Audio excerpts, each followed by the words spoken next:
Welcome back. There can be a number of challenges that come with GLP-1 injections and adopting new lifestyle habits. And joining us this morning with more information is Bree Bly with Prairie Roots Health. Thank you. Good morning.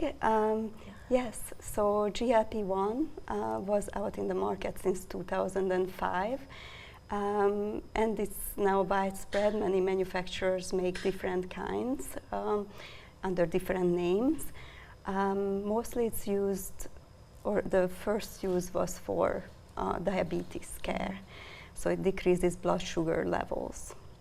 And then what it does, basically, our body naturally produces GLP-1.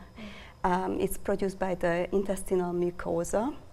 And its role is to tell the pancreas that there is some glucose and fats in the intestine, so please send me some insulin so I can get that into the cells.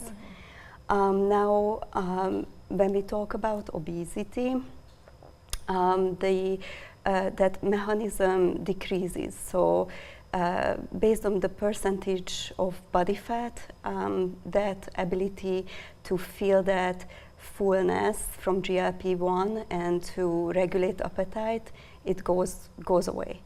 And so sometimes substitution is important, but there are dangers with it if it's long term. Yeah. What are some of those challenges or dangers? But the research is very new, and so there are many things they noted. There are controversial things as well. So the number one that we for sure know that it can cause pancreatitis, so that's an inflammation in the pancreas. It can cause gallbladder issues. Also gastroparesis, so this is when you have the food in your stomach longer, because the effect of GLP-1 naturally is to slow down digestion. And so if you get a higher dose and you're already suffering from issues like the food sits in your stomach longer, this can worsen that. And then, of course, Ozempic is one of the most famous ones on the market, and we saw muscle loss with that with the long-term use, and so that's one of the dangers as well. And then mood disorders. Mood disorders are important to mention too. Some studies show that depression, anxiety is higher with people who are on this medicine long term.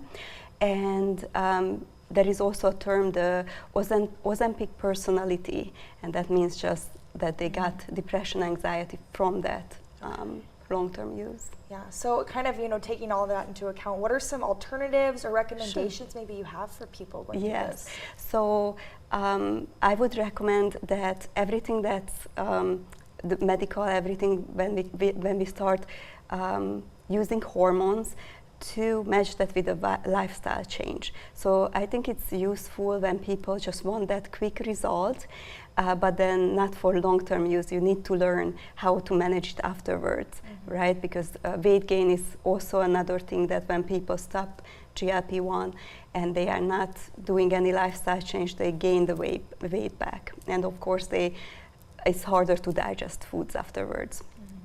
So natural enhancers for GLP-1, just for our body, is strength training, resistance training, and then some foods like a good mix of certain proteins, certain probiotics, and curcumin has shown that it enhances GLP-1 in our body naturally.